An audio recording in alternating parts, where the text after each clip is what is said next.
Good morning. നമ്മളിന്നുള്ളത് നമ്മുടെ പൂന്നൂരിലെ നിശ്ചയിച്ചിന്റെ അടുത്താണ്. അപ്പൊ നിശ്ചയിച്ച് കങ്ങൻവാട്ടറെ പറ്റി ഒരു എക്സ്പീരിയൻസ് ഇവിടെ വ്യക്തമാക്കാൻ ആഗ്രഹിക്കുന്നു.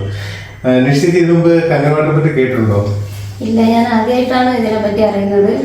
സയ്യിദ് പറയുന്ന ആൾ പറഞ്ഞിട്ടാണ് ഞാൻ ഇതിനെപ്പറ്റി കൂടുതൽ അറിയുന്നത്. അപ്പോൾ ആള് ഈ മെഷീൻ ഉപയോഗിച്ചിട്ട് ഒരുപാട് ആൾക്കാർക്ക് വ്യത്യാസങ്ങളൊക്കെ ഉണ്ട്. ഷുഗറിലൊക്കെ വ്യത്യാസമുണ്ട്. ഞാൻ 2 വർഷമായിട്ട് ഷുഗർ മെഡിസിൻ ഉപയോഗിച്ചുകൊണ്ടിരിക്കുന്നതാണ്.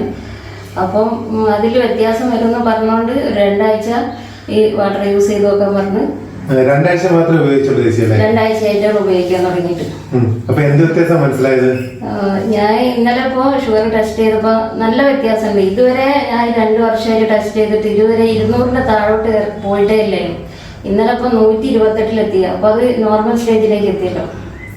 നല്ല കാര്യമാണ്. ഇതിന്റെ കൂട്ടത്തിൽ വേറെ എന്തെങ്കിലും എക്സ്പീരിയൻസ് ഉണ്ടോ? കാലുകൾക്ക് നീരൊക്കെ ഉണ്ടായിരുന്നു, വെരിക്കോസ് വെയിന്റെ പ്രശ്നങ്ങളൊക്കെ ഉണ്ടായിരുന്നു. അപ്പൊ അതിലൊക്കെ കുറെ ഒരു വ്യത്യാസം കാണുന്നുണ്ട്. ഇനി മുന്നോട്ട് കുറച്ചും കൂടി ഉപയോഗിച്ച് നോക്കിയിട്ട് എക്സ്പീരിയൻസ് കൂടുതൽ പറയാം. ഇതൊരു ലൈവ് ടെസ്റ്റിമോണിയാണ്. കാരണം വെച്ചാൽ പലർക്കും അറിയത്തില്ല ഒരു വെള്ളം കുടിച്ചു കഴിഞ്ഞാൽ എന്തൊക്കെ മാറ്റം ഉണ്ടാക്കാൻ സാധിക്കുന്നത്. ഷുഗർ മാത്രമല്ല, ലൈഫ് സ്റ്റൈൽ ഡിസീസിനെല്ലാം ഒരു വെള്ളം കുടിച്ചുകൊണ്ട് മാറ്റം വരുത്താൻ പറ്റുമെന്ന് ഈ ഒരു മെഷീൻ നമുക്ക് എക്സ്പീരിയൻസ് തരുന്നതാണ്. ഇതിനെപ്പറ്റി കൂടുതൽ അറിയാൻ വേണ്ടിയിട്ടുള്ളതാണ് നമ്മൾ ഒരു ടെസ്റ്റ് കൊടുത്തിരിക്കുന്നത്. അപ്പൊ ഇതിനകത്ത് ആവശ്യം ഉണ്ടെങ്കിൽ നമ്മൾ കോൺടാക്ട് ചെയ്യാം. Thank you.